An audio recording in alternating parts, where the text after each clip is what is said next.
Hello, ladies and gentlemen, and welcome to another edition of Uncaged. My name is Mike Larkin. One more episode to go until the season 3 finale, and by my side to talk about a hectic weekend, a hectic news week, the one, the only, Mr. Daniel Crimmins. How are you, Daniel? Michael, I am fantastic. It is, we have wrapped up an amazing, almost 2 weeks now with wrestling. We've had a lot of really good shows, a lot of good stuff happening. Some negative, but overall, I think it was a very, very solid week. It was a solid Mania. Having seen all of them, I would rank it up there as one of the better ones. Oh, I agree. And as we are recording this, it is my 32nd birthday as I'm getting up. Happiest birthday. Thank you, my brother. But yes, no, it has been a very interesting week nonetheless. But I'm glad that we are back doing this because, like Daniel mentioned, folks, a lot of good, a lot of bad, and a lot of oogle. So I figured we start with the oogle because normally we'll have topics for you, but I'm like, with everything that's going on in the world, let's just jam it together. And I feel we need to preface this. It all started the week of Mania. CM Punk did that interview with Ariel Helwani, which I thought went very well. He wasn't as bitter as he could have been. He basically told his side of what happened. Basically saying, "Hey, this is what happened. I didn't punch anybody." He said, I just choked somebody a little." Which I thought was funny because if there's anything that's very old school about wrestling and fights, sometimes you have to choke somebody a little bit. And he basically said exactly what happened, that Joe stepped in, pulled it apart, and then he went about his business. And then he said, he went over to Tony Khan, told him, he said, "I quit." That's legit what he said. This company's a joke. You're a clown. I quit. And after all of this, which, like Daniel mentioned, go and watch the interview because he comes off very articulate. He doesn't come off bitter. He's just recanting what happened. And it's actually a very good sit-down interview with CM Punk. And it makes Tony Khan look like the dingus that he is. Because then... He didn't run anybody down. Like, he didn't go after the Young Bucks. He didn't go after Kenny. He didn't go after Hangman. No. He even said, "I like Jack," but he was being a dumbass. Like, you want to use real glass on a wrestler. Yes. Of course. And then, I think it was last week's Dynamite, Tony Khan, said, they say, "Oh, we're going to air the all-in footage, in its entirety." Like, okay. Then it got people talking. Well, is it going to vindicate Punk? Is it going to, refute everything he says? Nobody came out the winner here. My thing, too, to add to your point is this man literally, it's WrestleMania weekend. They're running Collision, which nobody gives a doggone crap about. And they announced it on Collision at like 12:30, 1 o'clock in the morning because that's how late the show ran on the East Coast time. Because they didn't want to compete with WrestleMania. Because they didn't want to compete with WrestleMania, yes. Honestly, that actually makes a whole lot of sense. It does, but also at the same time, I look at it like this. They're so desperate because the ratings have been going... So to get a rating pop, which they did with 819,000, which wasn't really worth it, they show the footage and it's Punk going up to Jack, like he said. They get into a verbal exchange, and then Jack gets choked, and then Samoa Joe breaks it up. You see Chris Hero and all these Jerry Lynn and everybody breaking it up. And this is not lunging at Tony Khan. This is a man yelling and pointing in that man's direction. He did not lunge at CM Punk, Dave Meltzer. And here's the problem. And whatever side you're on, whether you're on Punk's side, whether you're on Jack Perry's side or Tony Khan's side, whatever, you already had your mind made up before you watched this, and you drew the conclusion you wanted based on that video. Mm-hmm. Now, personally, I would love to have heard the audio there. Me too. I would have loved to have heard exactly what was said. And I mean, for me, he reminds me of, and I don't mean to cut you off, but Jungle Boy reminds me of those Nepo babies. Like, he's entitled because of who his dad is. But here's my thing. Look at CM Punk. Obviously older, has a lot of wisdom to him. You mean, say what you will about him, but he's very smart when it comes to how psychology wants to work. CM Punk, when he was on the Indies, was around guys like Eddie Guerrero, who he wrestled, and guys like Terry Funk, who he wrestled, God rest their souls, legendary families in the business. Jungle Boy was around the Young Bucks, and he's been in the business for a cup of coffee. Who the fuck is Jungle Boy? I'm just saying. That's how you have to look at it. I don't hate the kid, but I'm also a realist. And CM Punk is a merch seller, and say what you will about him. And who the fuck is Jungle Boy? That's my stance on how I look at it. I'm not saying he's a bad kid, but you talk shit, you get hit. I mean, as a fellow New Yorker, you understand. From a business standpoint, Punk puts asses in seats. I'm not really a Punk guy. You know that. I know. Anybody puts asses in seats. If you make money for the company, why are you bitching? Like, that whole thing was absolutely stupid. Oh, it absolutely was. And, like, it kind of made the whole comment that Tony made, I was in fear for my life. And now I read a story, and I don't know the specifics of UK law, but supposedly there's something to do with releasing the CCTV footage that he didn't own, that it was, the UK is property of Wembley. There's something to do with that, and they're saying that, there could be issues because he's been pulling it down. Like, people that have posted it and have never had issues posting AEW clips in the past have gotten, strikes from like YouTube saying, hey, at the request of All Elite Wrestling, we've taken it down. Yep. If you post a clip on Twitter, any form of social media, they've been taking it down for real. And the way I look at it is like this. You use this to get over the Young Bucks and FTR, which backfires because when you get back into the arena and you have Pac getting beat down by Okada and the Young Bucks, and here comes FTR, they're all chanting for CM Punk. You are having them chant a guy who doesn't work there anymore, who works for the WWE, on your television. It backfired so badly. And they're doing this a week before their pay-per-view, which, based off of what you just saw there, does that really entice you to want to see the Young Bucks and FTR, which is now a ladder match announced? So, we already know. We already know Bucks are winning it. We already know that too, yeah. Because I guess what's his name? Cash, the one with the hair. That would be Cash Wheeler, yes, Cash Wheeler. I know he's got some stuff going on with his issues in Florida. I think he's got to deal with that. Yeah, the gun issue. Yep. And which, if he was in New York, he'd already be on trial. Yes. Speaking from experience from knowing people, yes. New York folks does not play around with that stuff anymore. Nope, not at all. So I don't see them losing. You and I have talked. My issue with AEW is they don't really have a whole lot of tag teams. No, they really don't. I mean, you could make a case for, I don't even count the Infinity because they're a Ring of Honor tag team. You have the House of Black. You have Righteous Ring of Honor. You can have Top Flight. You really don't have a lot. Well, here's the interesting part about it. You did have the Hardy Boys, but you don't have that now since Matt Hardy is a free agent. You know where he's going. Oh, you know he's going back to the WWE. And I will say this. For his sake, I think he would be great at it. Put him as a trainer in the performance center. I think he would do well. You look at a guy like Bobby Roode too. He's been doing great as an agent. Put him as an agent. Put him as a producer. I think the Hardys would do great in the producer role for tag team matches.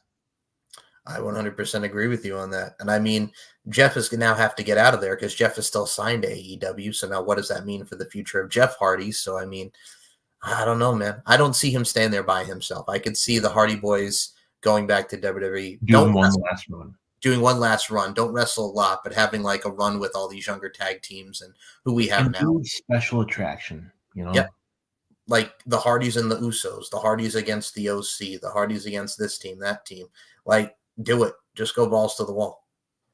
Just do it. Just do it. Shia LaBeouf style. But yeah, no, that's the thing too. And I look at AEW from a stance is it's pettiness. You know what I'm saying? Like, this is shit from 8 or 9 months ago. Doesn't do anything now. Doesn't enhance the storyline. But it's just Tony Khan got butt hurt that CM Punk said what he said in the Ariel Helwani interview. And then you show the footage and it's exactly what CM Punk said in that interview. It's just his petty. From what I've heard, the talent backstage is like, why are we doing this? Well, yeah, of course you're going to have low morale from this because, there's been conflicting reports. The Young Bucks wanted to say it. They didn't want to say it. That damn Will Ospreay. Either he wanted to say it or he didn't. Like that shot at Triple H would be like a bang or like a oof, I got you kind of deal. If this was like 2003 to 2006 when he was always the world champion, he was just married to Stephanie. Like you don't say that now because Triple H is the COO. And how do we know that he was even talking about you, Will Ospreay, with the grind thing? He never said Will Ospreay's name. So how do you know? Maybe he was talking about Mercedes Moné. Maybe he he was was talking about talking Okada. about. He was talking about Okada. Like, come on. Like, he wasn't singling you out well, and then you go out there and act like a numbnuts. I don't know. It did recently come out, and the reason why I don't think he was talking about I don't think he was talking about Ospreay. I want to bring up Ilya Dragunov. Yes. Ilya's family still lives in the UK. Yes, they do. I think he's got a wife and son, I think. Yep. And he's living here. They're living there. Oscar lives he goes back frequently. And I mean, Asuka's in Las Vegas now. I mean, she has family back in Japan. She's here. She's not complaining. Kairi Sane's not complaining. Io Shirai's not complaining.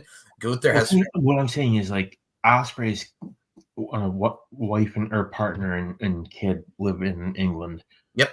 They didn't want to move over here. Dragunov, I think, is the same thing.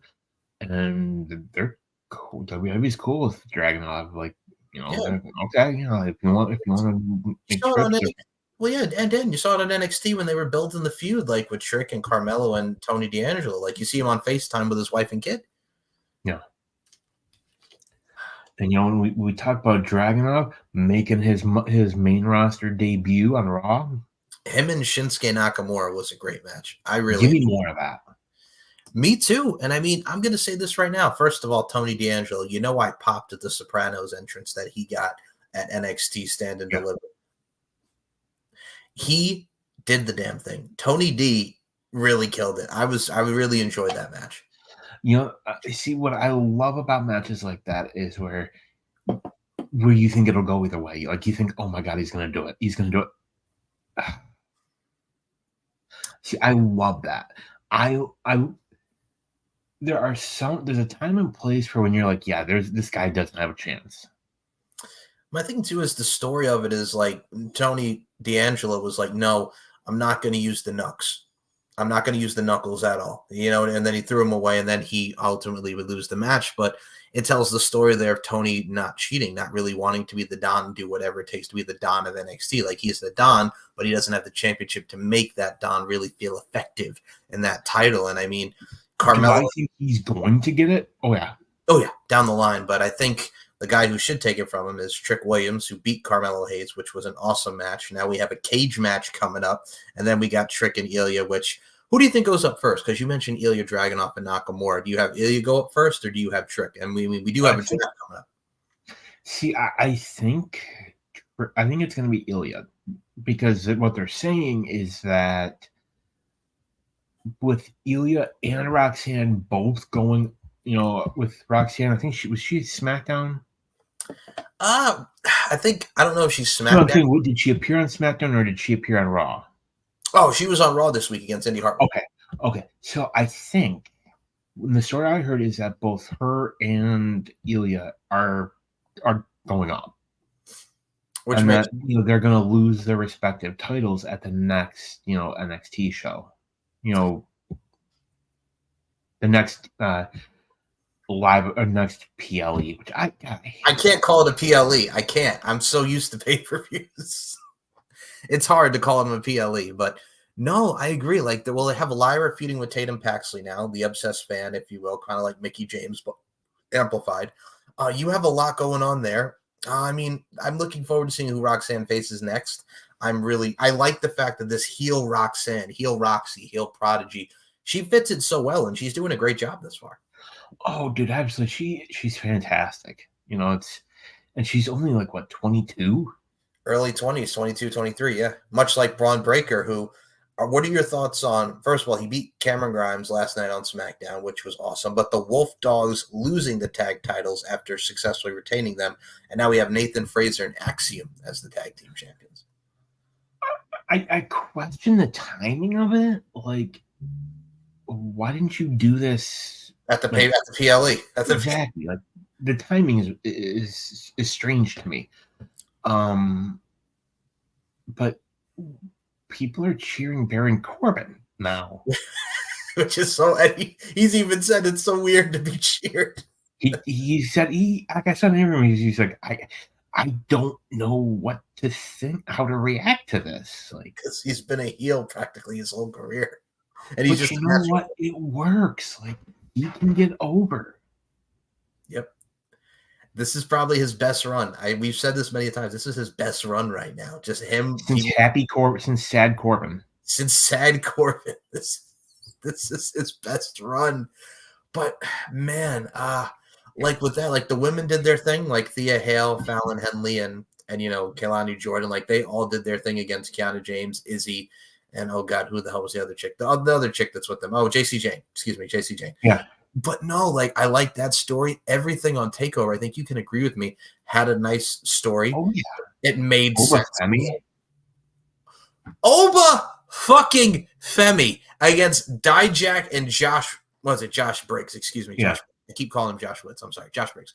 That dude is money. That dude is gonna go places, and he's only like 22, and he's good. He is a beast. If you've not checked out Oba Femi on NXT, I mean, the dude wins the breakout tournament, then immediately cashes in and wins the title by beating Dragon Lee.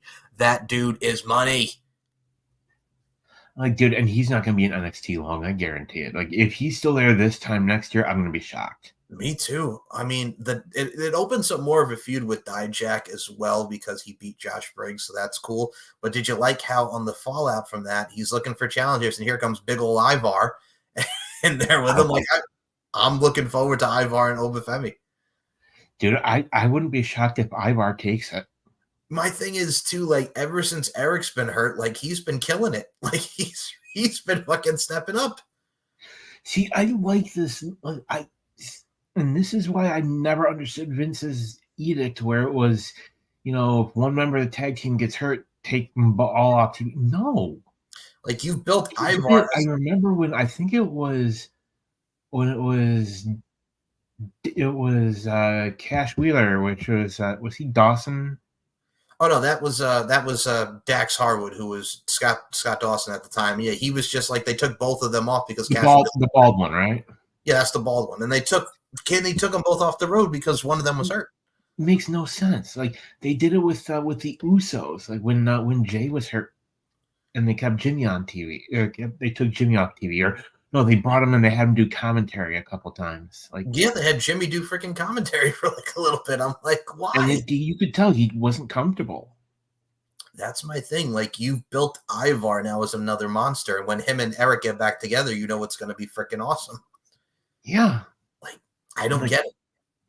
I don't know when when Eric's coming back, but dude, I'd be okay with a short Ivar North American title reign. I'm cool with it too. Like they have Natalya going down there, and she just got a women's championship match on Tuesday, but also it leads to her and Lola Vice because Natalya beat Lola Vice after her being cocky, and her working with Lola Vice, who also has MMA background wrestling, who's also mighty tough like Natalya. Like having Lola Vice beat Natalya, that's a huge win for her to really move her up. And they got this new North American Women's Championship that I love. Like Lola Vice as a champ, as a heel. Julia, who looked legitimately shocked that those people knew who she was. She got a great ovation sitting alongside William Regal and the owner of Stardom, Rossi. Like, I'm excited for where that goes. Like, Julia's great. Oh, yeah, dude. She's going to do real well. That's the thing, man. Like, the whole weekend, man. I'm reminded even WrestleMania day before on that SmackDown when we had the Andre the Giant Memorial Battle Royal. We got that bit between Ivar and Bronson Reed. Oh my God, give me more of that. Like, dude, those are two big guys that should not be moving like that as big guys. Agreed. And for me, the right guy went over and Bronson Reed. Absolutely. But for me, do you like how, because he was the talk of some glitches that happened, I said hello, much like we did on SmackDown, you forgot about us. Do you like Uncle Howdy teases coming back into the frame? I do. And, I think it begs the question of this one was said, you forgot about us. Him and Alexa. Oh, guaranteed. And probably others. I think Nikki Cross should be up in that mix too. Joe Gacy. Joe Gacy. It'd be perfect. Alba Fire and Isla Dawn. Oh, they'd be good too. There's a lot. I think it's going to be interesting. Does he come back as Uncle Howdy, or does he come back as, somebody else? A character like that's in tribute to the Fiend, but not Uncle Howdy in itself. Like that. Yeah. There's a lot of stuff they can do there. And I mean, for the women's tag team, do you like how it looks like we're setting up Jade and Bianca against the Kabuki Warriors? I do. I mean, you can tell Jade by herself is still a little green. But at the same time, what gets me fun, what I laugh is, you've got AEW marks who loved her in AEW, now all of a sudden hate her. Oh yeah, they loved her because she was undefeated in AEW. Now that she's over here in WWE, she's exposed. Like, she sucks. Like, you weren't saying that when she was undefeated in AEW. But to be fair, other side of the coin, people, who sang Edge's praises are now all of a sudden, Yeah, true. But he has done dick in AEW, and I will be honest, and I'm an Edge guy. Me too. His run in AEW has not been great. Well, the one thing I was going to ask you is, because we mentioned Tony Khan earlier in today's forum, but did you like the rah-rah speech that he did? No, me either. Some of it is, like, don't draw attention to it, just move on. Nope, but he did. It's like, if you're showing a house and there's an issue with it, don't draw attention to it. Like, there's an issue there. All right, and we're moving on. Yep. Don't spend time. No, I agree. It's 2 weeks in a row they wasted time on CM Punk. Like, literally, they took up TV time for CM Punk and Triple H.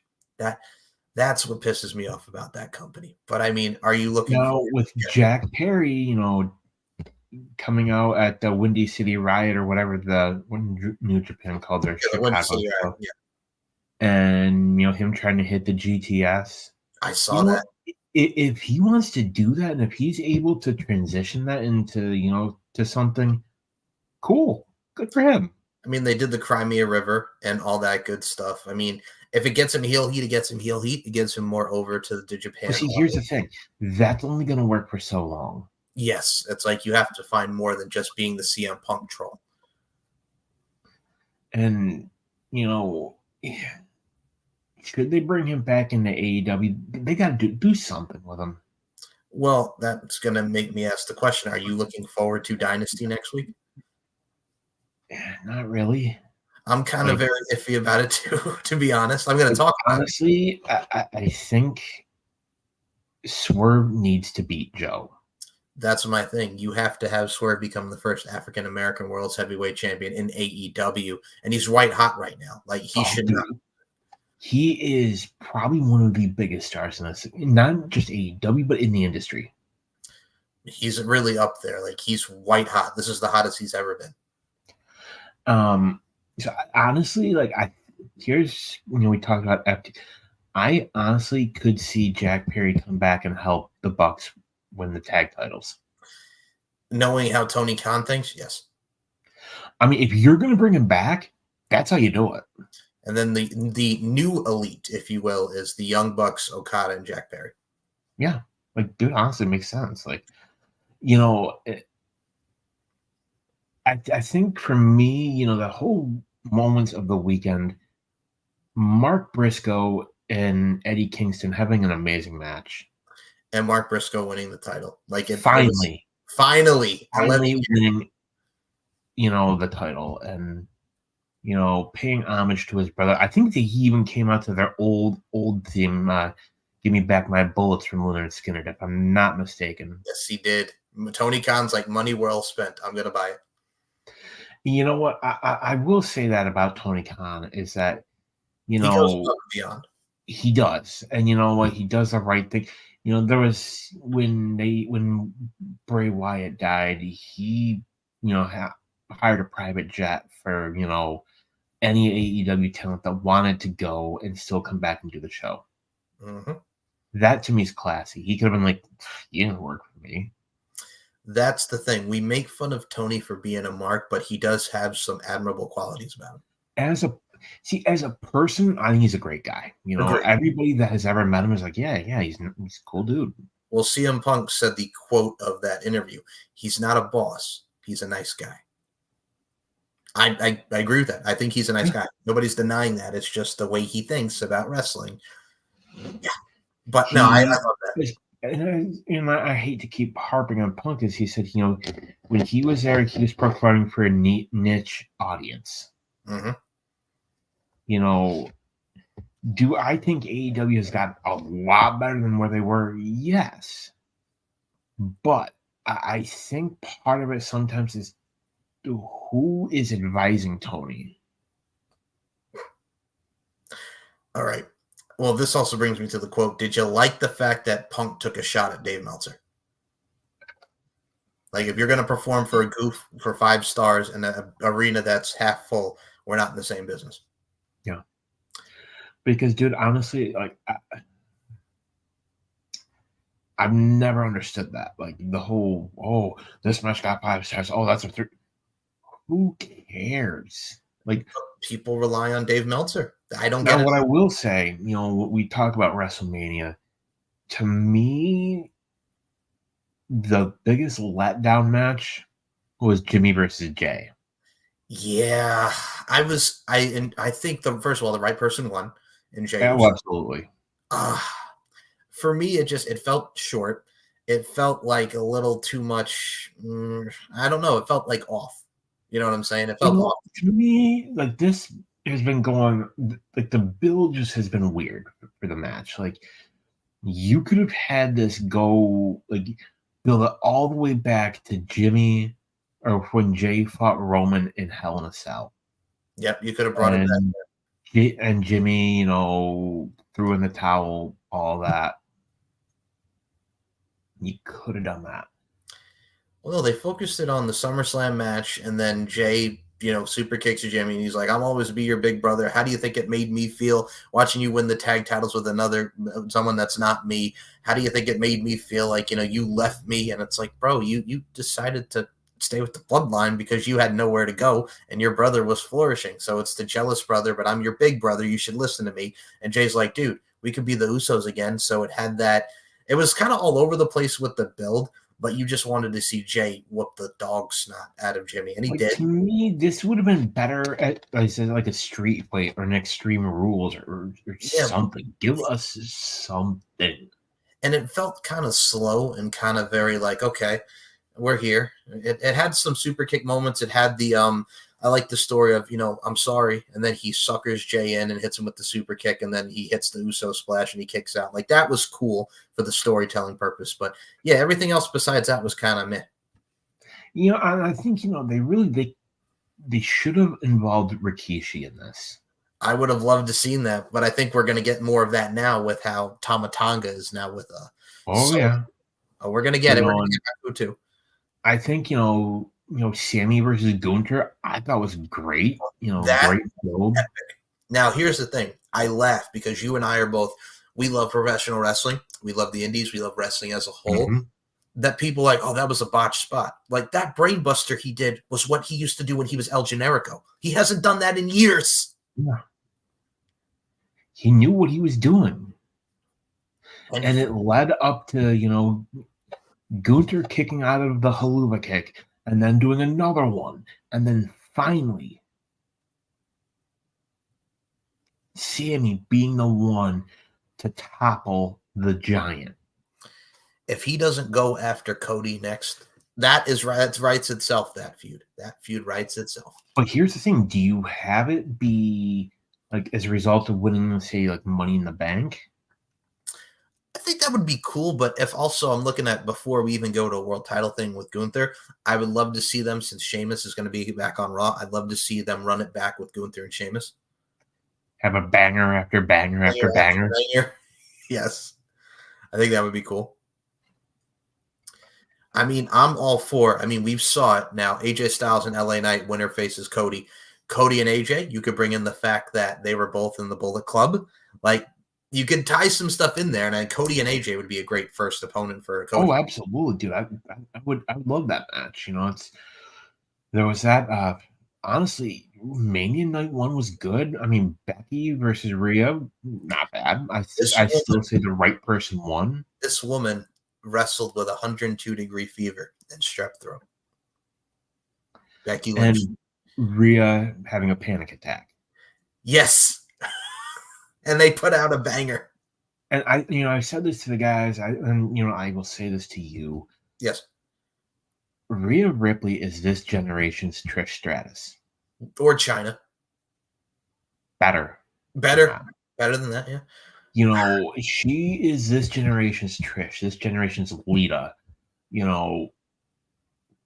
Rhea is your star. Now, did you like the entrance, by the way, with the band, Motionless in White? Oh, absolutely. Yes. And the dude looked like Rhea with how he was singing. Like, that was great synergy for an entrance. And like, exactly. That shows Rhea's a superstar. And I was going to say to you, like, dude, I even said to you, I'm like, if they have Becky win, that's the wrong decision. Like, Rhea has to become a year as champion. And are you looking forward now to her and Liv going back to the Liv feud for France? Oh, yeah. Like, honestly, I almost think Liv should be the one to do it. Yes and no, just because her last run was kind of meh with the championship. But I kind of want to see Rhea go. Because, it's like the writing, like... And Ronda. And who? Like, who do you have? Like... That's the thing. It's like, who do you have? I've heard people say, well, call up Roxanne Perez, have Roxanne, have it be Paige 2.0. No. To defeat Rhea? No. We got the draft coming up too. Personally, if I'm making a business decision, you and I have talked about this a little bit already. I think you have Cody stay on Raw with the WWE title, which they keep going back and forth what they're calling this damn thing. Yeah, it's like is it the WWE Universal title? Is it just the undisputed WWE title? Like, I don't think they know. They don't. They don't know. They keep getting do things. Now, if I'm making my decision, like, it's almost a foregone conclusion at this point. They're breaking up Judgment Day. I like the cash-in because, first of all, Drew McIntyre and Seth was really good. Drew got his moment very briefly, but it also tells the story of CM Punk. He's like, if you push me, I'm like a snake. Because he told him that in January, if you remember, Dan. Like, if you push me, I'm going to push you back. And then, well, he pushed back, and that led to Damian cashing in the Money in the Bank. Another great cash-in. Him and Seth Rollins both doing it at WrestleMania. And, like, I loved it. And Drew even admitting, saying, like, I should have left it alone. Yep. Should have left him alone. And are you looking forward to Jay now and Damian going for the title? You know what? I am. Me too. Now, there's a couple ways that they could go about this, and I'm curious to see what they do. Number one is, I think with the draft, I think one of the titles, because, both titles are technically on Raw right now. Technically, yes. So, Backlash is the next show. I think option number one, I could easily see Judgment Day costing Priest the title. Because I don't think Priest is going to have it very long. I don't. No, I think it has to lead to him and Finn in a feud. I could easily see them costing Priest the title out of jealousy. Yes. And maybe ends up with Jay winning the title. And then getting drafted to SmackDown. That would be cool. Especially given events. But you know what? Let's finish Mania first. Let's, kind of go with what, Jade Cargill looked good at Mania. Looked solid. It was fine. Like, they needed to get that big win, her, Bianca, and Naomi against the Damage Control.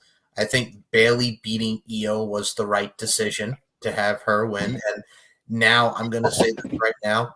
Tiffany Stratton is a motherfucking star. Her and Bailey is going to be really, really, really good for France. That's going to be fun. That's going to be a lot of fun. And mixing Naomi in there too. Like Naomi has come back, and I mean her time away doing her things in TNA, and now back. Like she's hit on all cylinders. I'm looking forward to her and Bailey next week. And she even said in an interview, like she knew she was eventually going back. But I think she had to do her time in TNA was more. She had to do it for herself. Like I'm going to prove to these people, not only just to others, but to herself, say, "Hey, I'm as good as I say I am." And she is. I've said this to you many times. Like that woman is so underrated. Like people don't realize like how good she got from starting out as a fucking dactyl to where she is now is amazing. And like she is solid. Like she is a solid worker. And it's is it a shame? Sasha Banks isn't back with her. Yeah. No, I gotta just say. I mean, she's good. Don't get me wrong. I would have loved to have had Sasha Bailey, yeah. Or honestly, I would have had Sasha come back and just turn on Bailey. That would have been fun, but I think now with what you have her as Mercedes on Monet, which I will say, if you've not seen that cell job of when she got attacked during the interview, and that horrible acting was hilarious, and whatever those sounds were when she got attacked. Do you like the fact that they're holding her off until Double or Nothing for her debut? I will say this. I wonder if she's medically cleared yet. That's a possibility, but do you see it being very reminiscent to like when she came into Japan and then she won the women's title from Kairi Sane? Do you see her beating either Julia Hart or Willow Nightingale at Double or Nothing? Guaranteed. Oh yeah, guaranteed. Do you have it be Willow though, the woman who hurt her, or do you have it be Julia Hart?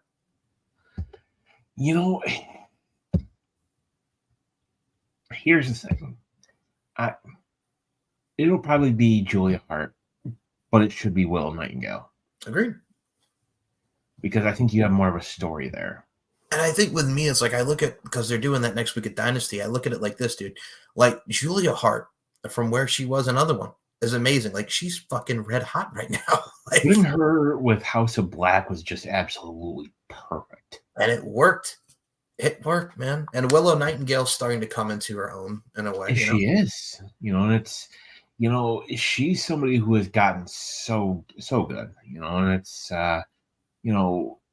it helped, like, and Ring of Honor helped, and it's Ember Moon, you're on a blank on her current Athena. She was Athena now, but she was Ember Moon in WWE.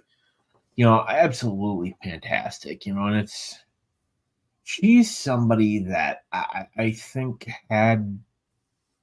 had Triple H been fully in charge of the main roster, then I think things would be a lot different. Well, she said in the interview with Chris Van Vliet, like when, like they wanted her to be a coach for NXT, and she was like, no, like I can still wrestle. I think when NXT 2.0 was going on, the different direction at the time of who was running that she said they wanted her to just like Mandy Rose, like they wanted her to be more provocative, and she's like, no. Like, no, I'm not staying around for this bullshit, and she left. Yeah, I think didn't she ask for her release? Oh yeah, she wanted to get the fuck out of there because she was told, "Hey, I'm gonna go back and wrestle," and then it was like, "Hey, can you be a coach?" And she was like, "No, I'm not ready." I think she even said, she's not opposed to coaching, just not now. No, yeah, that's the thing. She has too many miles more in her career. Like her career is not done yet. She's somebody who I think when eventually she hangs up the boots, she'd be great. Agreed, but I mean now you hardly see her because she's on Ring of Honor. She's the Ring of Honor Women's Champion. Like she's on Ring of Honor. You don't see her on AEW. Like you just see her on the Ring of Honor. She should have been the one to beat Jade.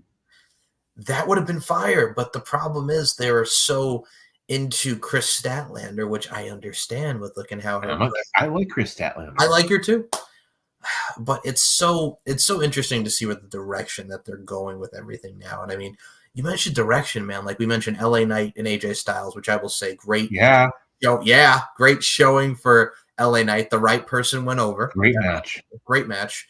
Did you like that Karrion Kross? I got a wedding anniversary, a WrestleMania moment. And well, before we get to the NXT thing, did you like Bubba Ray Dudley as the special guest referee? Made sense. That was a nice touch. And it was a surprise. Yes, you didn't know. And it's I thought he was still with Impact. No, he's been gone from TNA for a while. He's mostly just been doing Busted Open, and yeah, he got to be the special guest referee and the Street Profits and Bobby Lashley winning that table box. He is somebody that I think really I would love him to be like a guest trainer and the Performance Center. I think he would do amazing things. It's from character development. I like him. Agreed. I mean, he and Devon trained Jessica Carr, aka formerly Jessica K.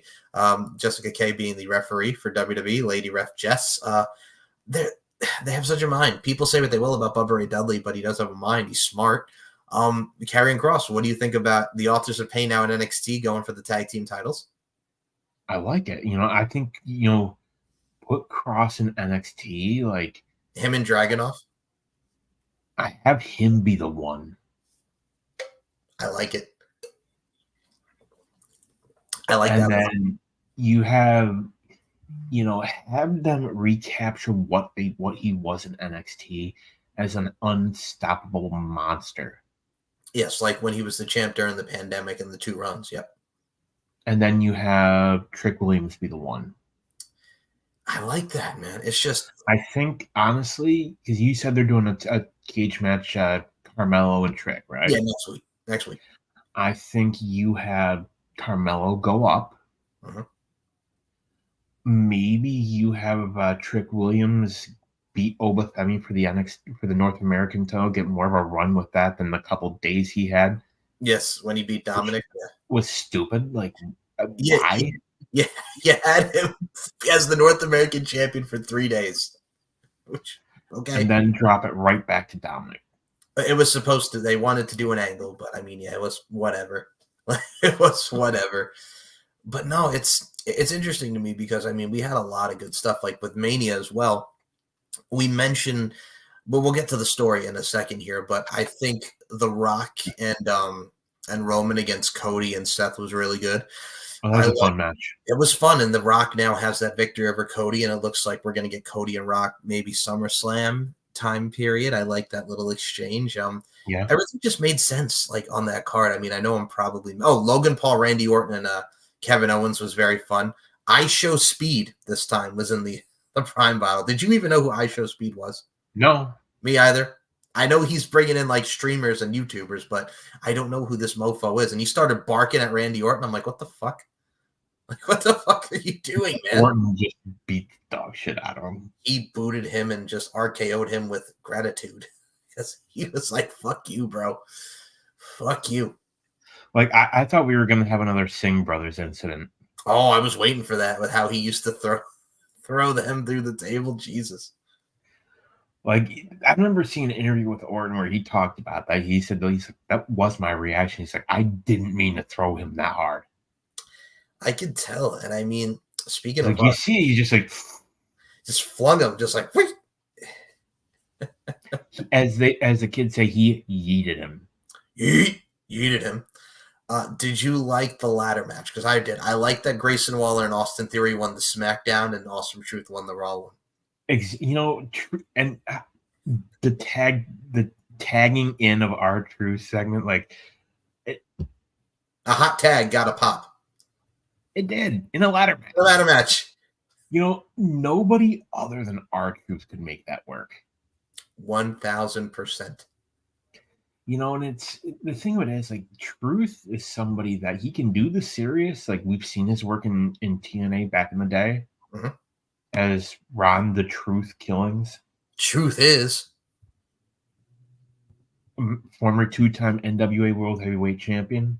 His gimmick was so like underrated. Like before he started doing like the 3 Live Crew and he was dancing, like when he was serious, he was on. Like that infamous promo about Black African American champions was phenomenal.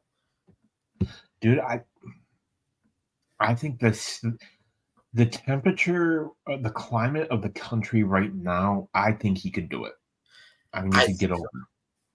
I think so too. But I Just think because he's cool with doing what he's doing. like you mentioned, the climate would work and a character like that would not work nowadays. But I think at this stage of his career, and for someone who's 52, it looks absolutely amazing. It works. He does People don't whatever. realize that, like, he's 52. That's the thing. Like he's 52, and they don't realize it. Like how healthy he is. He almost had his leg amputated. Like the man is he's very blessed. He's very Like, blessed. he's not human. He's not. And I think speaking of not, he is to WWE what like PCO is to TNA. to, like, there's pictures of R-Truth hanging out with Tupac. I've seen that photo. Yes. Like, people realize, like, I've heard people say, well, how old is R-Truth? 52. Like, he ain't a young guy, but I think A-Town Down Under, like, As a young tag team going for it, it works. It does fit. it works. But now is the time. Change up those damn belts. Get rid of them. Yeah, instead of just the blue. Yeah. I forget who it was that said it, and somebody said that they need to change it up. Have, like, WWE tag team titles. Have world heavyweight tag team titles. Have different designs to differentiate the titles instead of just, hey, this one's got a red strap. Hey, this one's got a blue strap. I think wherever they go, it just, as long as it has that longevity and just everything that goes with it, you're golden. And I think that's what everything that we see now is, the prestige with professional wrestling. So I got to ask you, the only one we really didn't talk about from night one was Rey and Andrade get the win over Santos and Dirty Dom with the help of Kelsey, like the Pittsburgh Steelers coming Jason in. Kelsey. Jason Kelsey, baby. Eagles. Yes. Honestly, I would not be shocked to see him in a WWE ring. I think I said Pittsburgh. My bad to people in Pennsylvania. The Philadelphia Eagles. Thank you. But no, I'm not a foosball fan. I don't hate football, but it's not foosball. my is the devil. Yes. Mama say foosball is the devil. But you know what? Honestly, I wouldn't be shocked. He's retired. Why not? Right. The big angle out of this was Dragon Lee got attacked, and we still don't know who attacked Dragon Lee. So I think I know who did it. Yeah, Santos said they didn't do it. All right, are you going to go with Andrade did it or Carlito? I'm going to go Carlito. Honestly, I think it makes more sense for it to be Carlito. Agreed. It's Santos 2.0. Like, he got jealous that Ray picked Dragon Lee. Yeah, and dude, I think it makes, and Carlito, since he's been back, hasn't done much. They haven't, I know he was hurt for a little bit, but, like, dude, there's not much to do. Like, with Carlito, like, I mean, he's a veteran, but that's it. Like, he's the veteran of the LWO, if you will. And you never see him wearing the LWO shirt.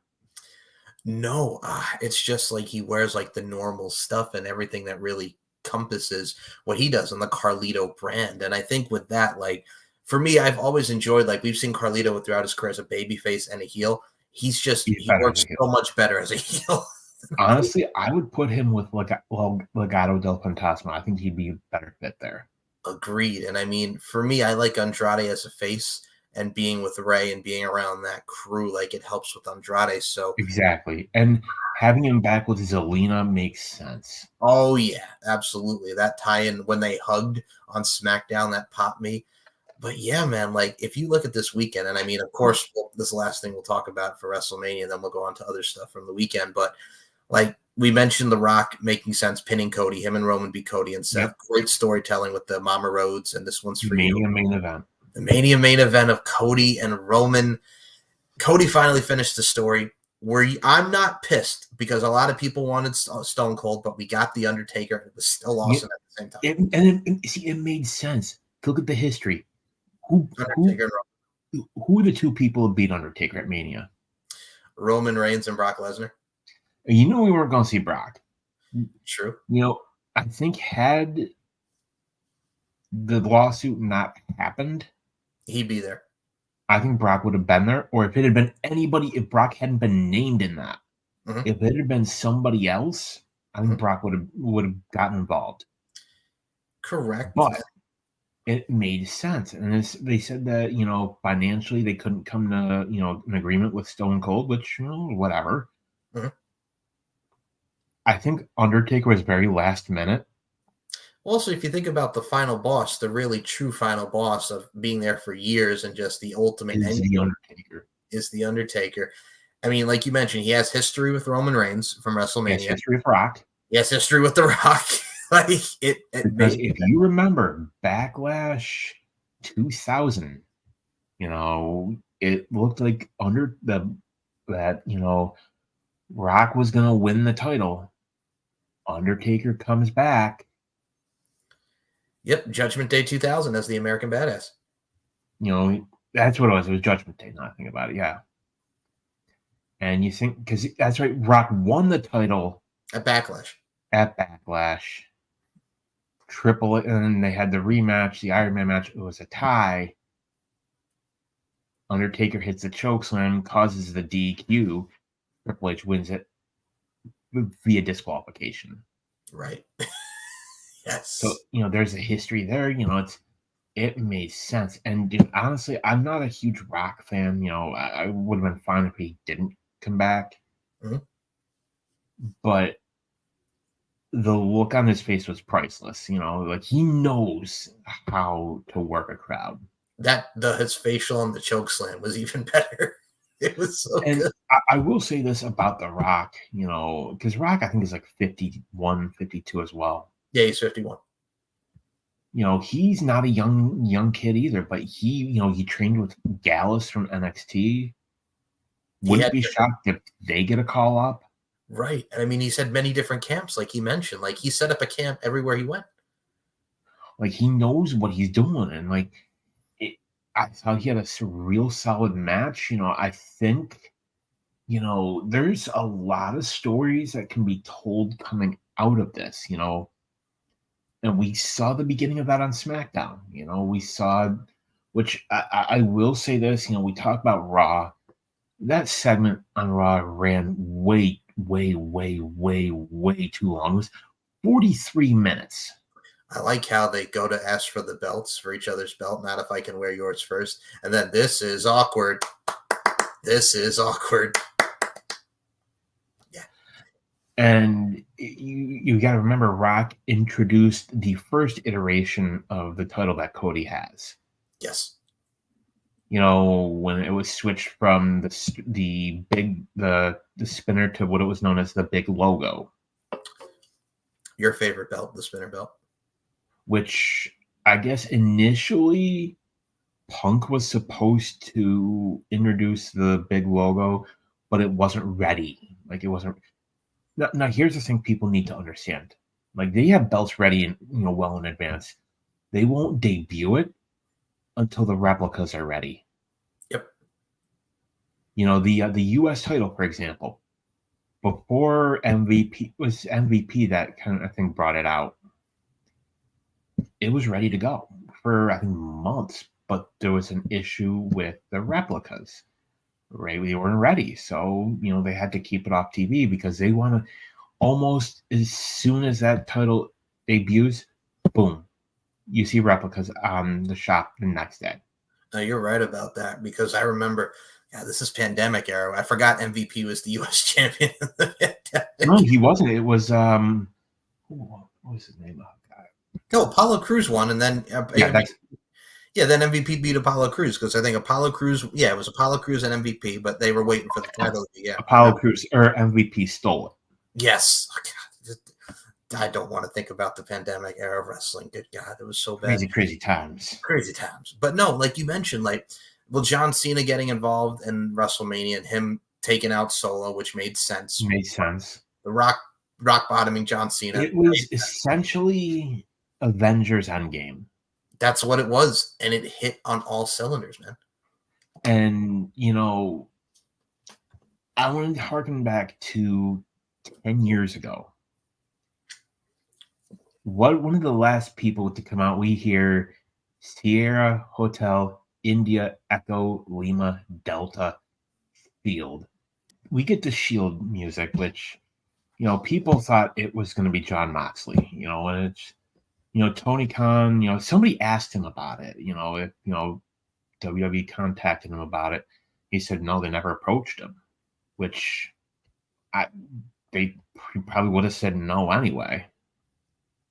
I mean, even if they had, I don't think Moxley would have wanted to do it. No, and I think it made more sense for Seth because if you remember what he said story-wise, because and so he comes out, doesn't do much because folks, let's be real, Seth is hurt. He was in a lot of pain. And you know what? Honestly, I will say that Seth Rollins is one of the greatest wrestlers alive today. Agreed. You look at the definition of a workhorse. Adam Copeland Edge was a workhorse in WWE. Even Damian Priest has said it in interviews. Rollins made that title mean something. Well, that's the thing too. It's like if you think of workhorse, like when he was the first NXT champion, when he was the champion before he got hurt, he was a guy that went out there, told a damn good story, and put on some great matches. He was that guy and still is that guy. And I think what I really liked about what his spot was, it was just like Seth telling Cody, I'll be your Shield. And well, he was literally the Shield. And then Roman had to choose: do I hit Cody with the chair or someone who I'm so pissed exactly at? And we think back to 10 years ago, when Seth Rollins turned on the Shield. Mm-hmm. And you have that moment where Roman has a chair and you think he's going to hit Cody because think about it, hit Cody, it's done. But then he looks over at Roman at Seth, and it's Shield. It's like, you caused this. Everything, you did this, and it was vengeance. His arrogance, vengeance cost it. Cody ends up hitting 3 crossroads. 1, 2, 3. Storyline is the story's been completed. Mm-hmm. And Cody has that that emotional moment, which people don't realize a contracted AEW superstar was shown on camera. Brody Lee, little Brody. Little Brody. Yep. He has an AEW contract, folks. He was part of the AEW roster. He does. But no, and what I like about it too, again, folks, if you've not checked out both nights of WrestleMania, please do so because they both told a damn good story. It was a solid show. It really was. Was it the greatest WrestleMania of all time? Far from. No. No, I thought it was really good. Wouldn't say it was the greatest, but also let's just say this: Brian Hebner, you can go fuck yourself because he was making fun of Samantha Irvin for the emotion, how she cried. Who was it? Brian Hebner. Referee Brian Hebner. Little Brian Hebner, yeah. Oh, fuck him. Like Brian, she doesn't want to know who wins or loses. Like she wants that natural emotion. Like she legit got teary-eyed calling that match. She was in the moment. She is literally the only one who has, given her shit about it. Yeah, for real. Michael Buffer, the icon of announcing, gave her a shout. Gave her kudos. Yeah, it's like, Brian, shut the fuck up. Or any person that friggin' thinks like she overdoes it. She's in the moment, as we all are. Like, I think it added to the moment, honestly, if you think about it. Like, Roman has been champion for 3.5 years. Mm-hmm. He has held the WWE title for, 2 years? Yes. Like, Roman was and will be the guy. Every generation has the guy. The 80s, it was Hogan. 90s, I would say it was probably Bret Hart. I would say Bret and Shawn. Between Bret, for like the first couple years, then it was Shawn. Then we had Austin. Rock. It was, I would say more so it was Austin. Austin was the guy. He was the boss. He was, top of the food chain. Then you had guys like Taker. You had Cena, Orton.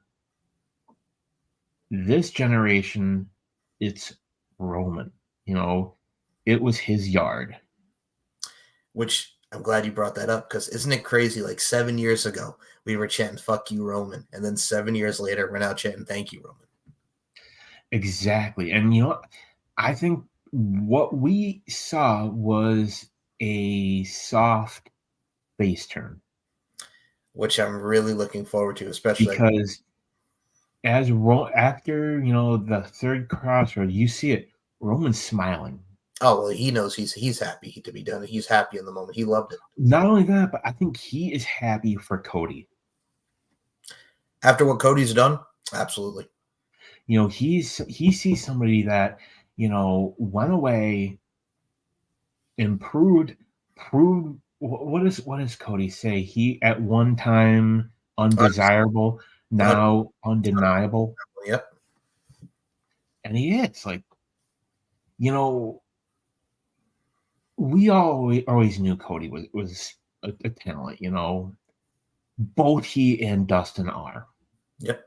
And I'll say this: Dustin is somebody that should have been WWE champion before. There were so many opportunities to put the title on him, but they didn't, because there was always said that Vince, had a thing against Dusty. I mean, the polka dots, for God's sake. I mean, it got over though. He got it. I don't know a single man that can make yellow polka dots work. But hey, Duddy Rhodes did it. I mean, to go on to your point, dude, it reminds me, like, again, we talk about like the face turn is coming. We're gonna get Roman and the Usos against Jacob Fatu, Tama Tonga Solo, this new incarnation, bloodline versus bloodline. Exactly. We should preface the story there though. Yeah. So we come to SmackDown, which honestly, of the two shows, I think SmackDown was a stronger show. Mm-hmm. I think you mentioned Tiffany Stratton, who, dude, honestly, she's a star. Mm-hmm. But then we get the Bloodline come out. We get Jimmy, we get Solo, and we get the Wise Man. And Paul Heyman says, hey, Roman makes no excuses. He acknowledges he lost. And then he's talking. Solo takes the mic from him, and there's an audible, like, you could feel the tone just change. And he says, how did he phrase something along the lines of wins and losses matter. Wins and losses matter, and there are consequences for losing, and consequences require change. Right? And Paul Heyman's just nervous. He's like, yeah. And then you see him turn to Jimmy. You're thinking, like, he's going to attack Jimmy. And then he hugs him. And it's that Godfather Part 2.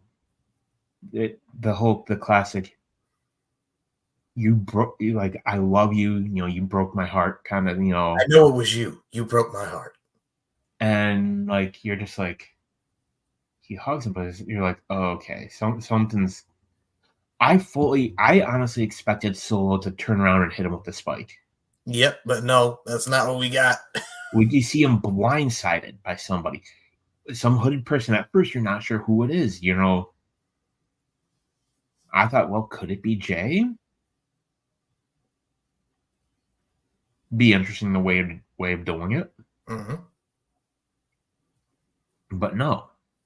And then you think, well, who else? Well, earlier in the day, there were reports that Tama Tonga was in Detroit, the site of SmackDown. And sure enough, hood comes down, it's Tama Tonga. And thank God they let him keep his name. Yep. The holy shit chance. That seems to be, where Triple H is going. I mean, look at Sean Spears. Sean Spears is a chairman.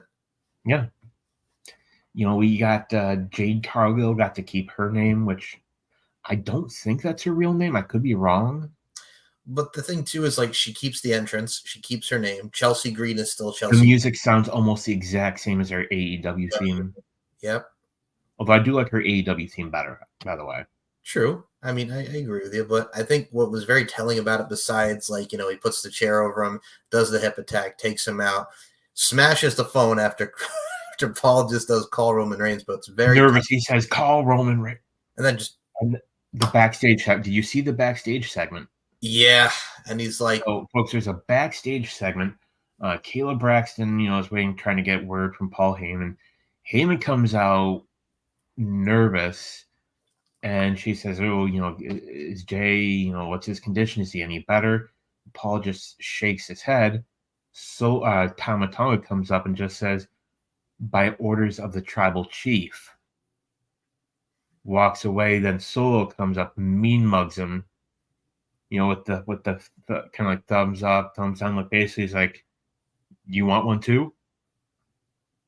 And Paul Heyman just says, "What does that mean?" Yeah, I think the final boss gave the orders. I think the final boss gave the orders. So I think what this is going to lead to, and I guess Jay kind of beat up Solo after SmackDown went off the air. I believe so. Yes, that was the thing. But I think what's going to lead to is Roman's going to come back, probably even next week, I'd say, and is going to ask Solo what happened. I didn't order this. I'm really looking forward to seeing how that develops next week, and especially with AJ and LA Knight, Bailey and Naomi. Like, we have gotten so many great weeks of wrestling, and I actually had two other things I wanted to talk about before we ended. One thing I want to mention before the Hall of Fame, because of course we cannot talk about the weekend without the Hall of Fame. But yeah, man, how about Mick Foley has called off his 60th birthday match, the death match. It's called off. It's hard for me because I am a Mick Foley fan. Would I have liked to have seen it? Yeah, but at the same time, I think he made the right call. He said he got a concussion, and he doesn't think it's a good idea to do it. And I think it's the right call. Agreed. I think a lot of people also don't want to see him end up like Ric Flair. Yeah. I mean, I don't think he wants to see that. No, and I think for Mick, if he was going to do it, if he wanted to do a death match, the opponent for him, for me, Matt Cardona, because Matt Cardona would take care of him. See, no, I think it would have been Nick Gage. You think?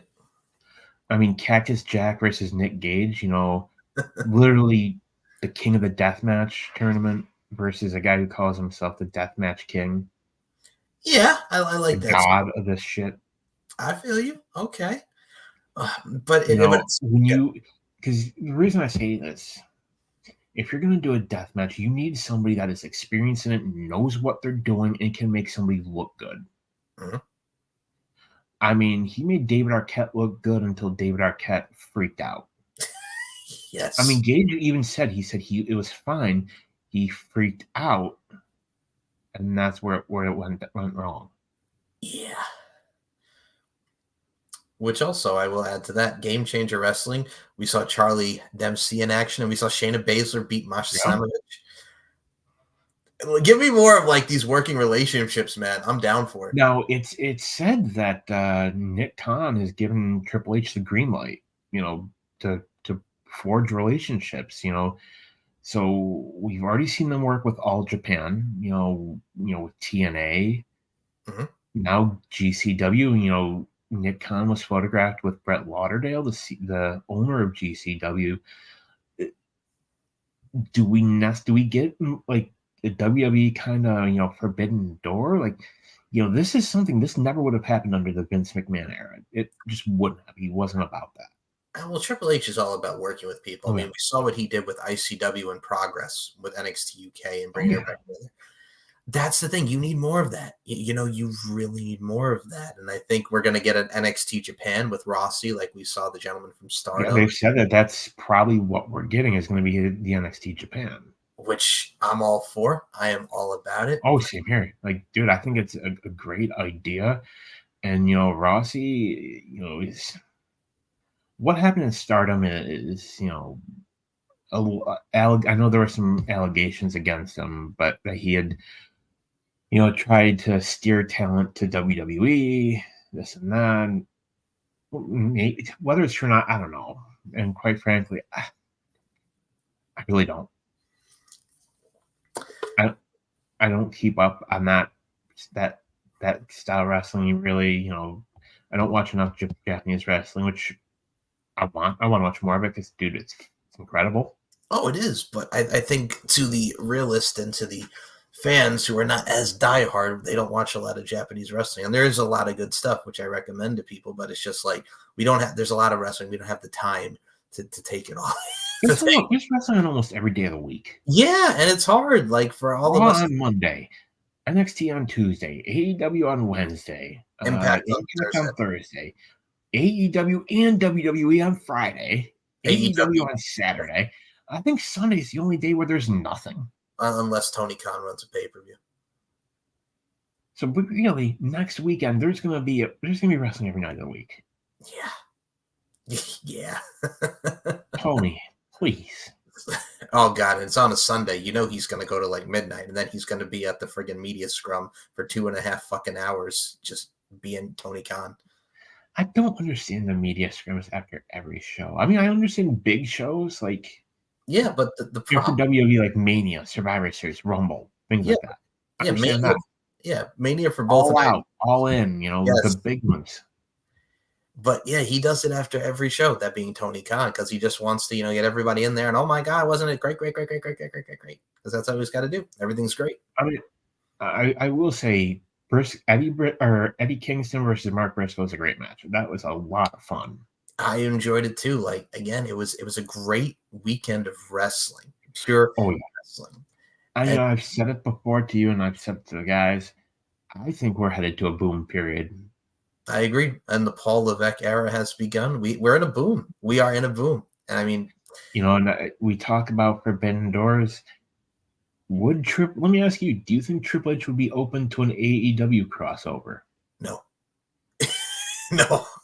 After everything that Tony Khan has said, no, not at least not right now. I'll say that. But I think the problem is if Tony Khan can get his head out of his ass and just stop thinking like a mark and acting like an actual businessman, sure. Yeah.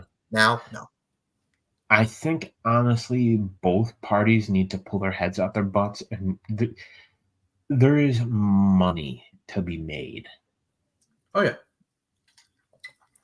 Like Kenny Omega recently commented on the whole CM Punk situation. He's like, yeah, I don't have an issue with him. Yeah, well, all right. You're going to open that wound up for me. So Punk and Kenny Omega. Kenny Omega is the mature one out of the elite. The young bucks are douchebags, passive-aggressive douchebags who just want to be petty and can't talk to anybody because we're supposed to be the elite. And why is that guy the top guy? I'll say it. They got fucking jelly that CM Punk was the number one merch selling. Everybody's talking about Punk and not them. So they went to good old Uncle Dave and told him that, that he tried to get Colt Cabana fired, which he didn't. And just for the record, and I'll say this because I like the man. You and I have seen Colt Cabana against Homicide in 2005 and all the legendary stuff that Colt Cabana has done. It is 2024. Nobody gives a fuck about Colt Cabana. He hasn't been relevant in 10 fucking years. He's on Ring of Honor in a fucking tag team comedy team with Brandon fucking Cutler, who also doesn't mean jack shit. Stop it. Get it out. I know people love the Young Bucks, but I'm sorry. They're not a draw. They are indie-rific, and I don't hate them. I have seen them wrestle in TNA. I remember their tryout match against the Motor City Machine Guns. I've seen Generation Me versus the Motor City Machine Guns. Great matches. X Division. I don't have a problem with the Young Bucks. I think that they tell great stories from a maneuver standpoint, from a physical standpoint, but they ain't that type of draw. I'm sorry. I'm going to put it like that. But then they got jelly, and that's why we were at where we at. Do I think CM Punk was wrong what he did? Absolutely. It should never come down to this. But at the same time, speaking as a New Yorker, and you have said this many times, and I'll quote you, we are the epitome of fuck around and find out.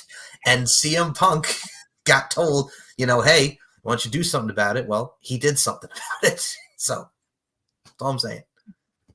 It's just,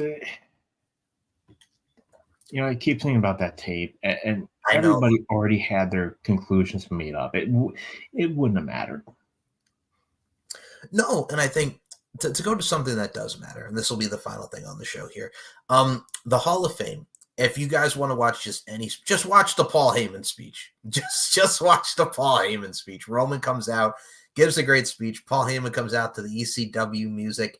He's high-fiving Rob Van Dam. All three of the Dudleys are there. Al Snow. He was brilliant. The emotion. He was so happy to be there. He had his son and his daughter there. Yeah, he got the phone out and he said he buried the leather jacket. He buried WCW. Oh, this is a real phone. This is the phone that I use with Sting and Barry Windham for a fucked up company called WCW. He buried WCW in his speech, which was awesome. I cracked up. And then he put on the leather jacket, the ECW. You married the wrong Paul to Stephanie, which was funny. I'm a Paul Levesque guy through and through. And he gave props to Paul Levesque. That speech hit home right here. It did. I love the line where he looks at his kids and he says, if anybody messes with you, just remember, you're 2 seats down from Haku. I love that. Yes. Did you like the fact that he's like, if you think that ECW ended up in a courtroom and went bankrupt there, you could suck my fucking dick? Like, that was great. Like, what does it say that an ECW closed 24 years ago, 23 years ago? Yeah. And people still in arenas are chanting ECW. Because it's never going to die, because it was an alternative. It was a lifestyle. It was something different than what we saw in WWF. Exactly. And it was something different. And you could tell that Paul was touched. Oh, yeah. That I don't think he's somebody that, really gets into adulation of a crowd. Mm-hmm. And I imagine his kids, have to be thinking, their dad, like their dad is loved. Well, he said, I've been canceled so many times and I'm going to keep coming back, which I thought was great. For me, like that whole entire speech, I did enjoy the fact that he's like, I smoked a little bit with Rob Van Dam before this, and his son did too, and they passed it around. Like, he's like, I don't know what to say because I'm this, you know what I'm saying? So this is me actually being me now. And again, he's touched. You could say what you will about Paul Heyman, but the influence that he's had throughout his career is never going to go untouched. It's never going to be forgotten. Absolutely. I mean, he's Paul fucking Heyman. And for me, I think you could probably stop the Hall of Fame after that speech, because Bull Nakano's was very nice, talking about coming to the States and, her tenure in WWF. And she looked great. 56 years old, looks tremendous. Tremendous. Thunderbolt Patterson, did you like how he just went straight to God? Like, right? It felt, I made the joke with Paul Morales on the weekly review, like it was like how when Mr. T was talking about his mama and like forever and ever, this is what this was. This was him doing a sermon, and I didn't hate it just because you could tell like that man was so touched and he loved what he did throughout his career. Like, he was just so happy to be there. Did you like Thunderbolt? Yeah, it was for what it was good. Yeah, and like we mentioned, Bull Nakano was fine. We'll get to this because you said beforehand, before we get to the touching tribute for the Wyatt, you didn't like Rock's thing with Muhammad Ali, like his wife came out and that he got presented the People's Championship, and then they made an angle with him and Cody with his grandmother's introduction. You didn't like his speeches? No. Okay, and just elaborate a little more, because I thought it was very short, kind of flat, and it really the one with Muhammad Ali's wife was all right. That one was not bad. The one with his grandmother, where he turned it into an angle, no, to me that wasn't needed. I felt like I get what he was trying to do, but you're talking about your grandma, and I mean Triple H. You could see there was like, hey, can we not like fight here? Like, this is not the time. We can turn to an angle, but let's not like fight here. But I think what they could have gotten more into like how important she was with her promotion and Hawaii and all that stuff. He didn't really get to that. Like, it was very short and straight to the point. But at the end of the day, it's just like we could have had more to it. It could have been more proper, so to speak. Yeah. But overall, that was the Hall of Fame. But I will say Barry Windham and Mike Rotunda, the Bray Wyatt tribute was excellent. Mike Rotunda not knowing how to do the light up on the phone was hilarious. But all in all, that was fine too. I thought it was a great tribute to Bray. It was, and it's It was nice for that family to have something positive, and it's been 5-6 months since Bray passed, and that documentary, which folks, if you haven't seen it yet, God, Dude, it was a tough watch. the last 45 minutes, well, first of all, the whole thing gets you, but that last 30 to 45 minutes gets you right in the freaking heartstrings, man. And to see then to have the lights go out and the fireflies and Bray's music, I thought was a nice touch. It was like, again, that whole weekend. If you've not watched it, go back and watch WrestleMania. Go back and watch Hall of Fame. Go back and watch Supercard of Honor. Check out GCW. It was a great weekend of wrestling, and just watch wrestling. Just watch wrestling, yes. And then we move forward to this coming week, which is AEW Dynasty, headlined by Samoa Joe and Swerve Strickland for the title, and Bryan Danielson and Will Ospreay. So you guys can check that out. Good. It should. I just, like I said, I'll quote Michael Cole quoting Cody Rhodes and Roman Reigns. I love pro wrestling. There you go. That's all that needs to be said. So, speaking of wrestling, we'll be back with our final wrestling show for Uncaged Season 3, and we will be pretty much building the ultimate WrestleMania card from 1 through 40. What are some of the matches that we would make to make the ultimate WrestleMania? No Ryback matches. Well, he didn't have that many. I think he only had one. Ryback and Mark Henry from WrestleMania 29. And Didn't he wrestle Kalisto? Yes, in the pre-show match at WrestleMania 32, and that was it for the Ryback. Wasn't that his last match, I think? Yes. Yes, it was. Which I think he lost, Yes, he did. Yes, he did. In like 30 seconds. I remember that match being really short. It was very short, but yeah, he lost. He'd come back if they called him. Oh, God, of course he would. You could shit all over the WWE and CM Punk. You could shit all over Triple H. But Ryan, if you got that phone call, you would take that money. You would. Because to borrow a line, everybody's got a price. For the $1 Million Man. And so that'll be our finale. And then we get to season 4. And I will say this. We'll talk about what I'm going to have Dan watch because he hates me. But I found a rare watch, and I went into the rabbit hole, so to speak, on the internet. And we'll be talking about a certain show that WWE has erased from its archives and probably looking back at it now wishes that they shouldn't have done. I'll give you a hint on what that is, folks. So that's the hint you're going to get. So that'll start off season 4. But Daniel, where can we follow you on the socials? Promote the Pile Driver Pundit and promote Kicking It with the TSK. Kicking It with TSK, we just recorded an episode the other day where we discussed WrestleMania. I have an episode coming up of the Pundit. Probably going to be recording that within the next day or so. Had a bit of a hiatus, had some stuff and things going on, life being what it is. Yeah. Got a lot going. Check it out. Links will be in the description as well for the Pile Driver Pundit YouTube channel. You can check out SM Show 1 or MCL92 on Twitter, MLarkinMB and Larkin_92 on Instagram, StephenMikeShow.com, LFCfights.com, and Mike Larkin92 on the YouTube. We are at over 800 plus subscribers. Let's keep it up. I'm looking to get to 1,000 plus by the end of the year, but we are at a good start right now, so let's keep it going. Click the bell for the notifications. Hit the bell. Hit the like. Wherever it is, click right over here. Fucking hit it. Press that shit. Because you want to see our smiling faces. This grill right here, that grill right there. We in here, we in there like swimwear. Check out Uncaged. Check out Deep Into the Heart of Wrestling with Robert Davis, Nicola, and I. Check out the Weekly Review with Paul Morales and I. Check out Steve and Mike Show with me and my boy Steve Nicoforo. Check out Pop Culture History Podcast. Check out the LFC Podcast. We here, we there, we everywhere, and we all up in your grill. So, with that being said, thank you for listening to another edition of Uncaged. We will see you for episode 10, building the ultimate WrestleMania card.